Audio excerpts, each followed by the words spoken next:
অধ্যক্ষ ডাঙৰীয়া 50,000কৈ বেছি মানুহৰ ঘৰত পানী সোমোৱাটো নাজিৰাত সত্য।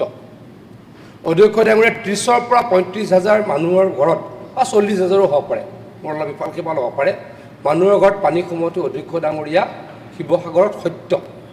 মই অস্বীকাৰ একোৱে নকৰোঁ অধ্যক্ষ ডাঙৰীয়া, কাৰণ মই ডিটেইলছত এইকেইদিন চাই আছোঁ, মই এগ্ৰিকালচাৰ মিনিষ্টাৰ হিচাপে মোৰ অলপ কাম আছে কাৰণে মই ডিটেইলছত খবৰ লৈ আছোঁ। আৰু পাৰ্টিৰো অলপ দায়িত্ব মাননীয় মুখ্যমন্ত্ৰী ডাঙৰীয়া আৰু দলৰ সভাপতি ডাঙৰীয়া ৰিলিফৰ কাৰণে দি থৈছে, গতিকে মই অলপ ডিটেইলছৰ কথাখিনি জানো। অধ্যক্ষ ডাঙৰীয়া 20-25,000 মানুহৰ ঘৰত পানী সোমাইছে ক'ত? আমাৰ ডিমৌত। 30,000 মানুহৰ ঘৰত পানী সোমাইছে অধ্যক্ষ ডাঙৰীয়া মাহমৰা। অধ্যক্ষ ডাঙৰীয়া আকৌ কৈছোঁ, পানী 30,000ত সোমাওক, পানী 50,000ত সোমাওক, বাট ইট ক্ৰিয়েটেড হেভক। কিয় কৰিলে অধ্যক্ষ ডাঙৰীয়া? কেনেকৈ হ'ল অধ্যক্ষ ডাঙৰীয়া? অধ্যক্ষ ডাঙৰীয়া আজি আমাৰ সন্মানীয় সদস্যসকলে দুৰ্যোগ ব্যৱস্থাপনা বিভাগৰ কথা কৈছে, তেওঁলোকে যথেষ্ট কৰিছে অধ্যক্ষ ডাঙৰীয়া। অধ্যক্ষ ডাঙৰীয়া যেতিয়া আনপ্ৰেচিডেণ্টেড হৈ যায়, অধ্যক্ষ ডাঙৰীয়া ভূমিকম্প যেতিয়া আহে, ভূমিকম্প কৈ আহেনি?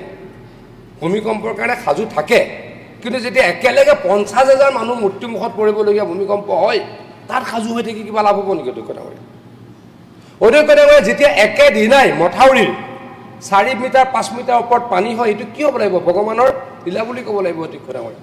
প্ৰকৃতিৰ লগত আমি সকলোৱে নোৱাৰোঁ। অধ্যক্ষ ডাঙৰীয়া তাৰ পাছত মোকাবিলা কৰিবলৈ কি চেষ্টা কৰিছোঁ? অধ্যক্ষ ডাঙৰীয়া অস্বীকাৰ কৰা নাই, এতিয়ালৈকে 68টা আমি মৃতকৰ সংখ্যা এতিয়ালৈকে মানে চিনাক্ত হৈছে বা ওলাইছে 68টা। মিচিং এই মুহূৰ্তলৈকে অধ্যক্ষ ডাঙৰীয়া 8টা। শিৱসাগৰ জিলাত অধ্যক্ষ ডাঙৰীয়া 30জন মানুহ ঢুকাইছে, চৰাইদেউ জিলাত 20জন, অধ্যক্ষ ডাঙৰীয়া যোৰহাটত 9জন, গোলাঘাটত 2জন, আৰু অন্য ডিষ্ট্ৰিক্টত 707জন, মানে টোটেল এই বানপানীটোত অধ্যক্ষ ডাঙৰীয়া কি হৈছে?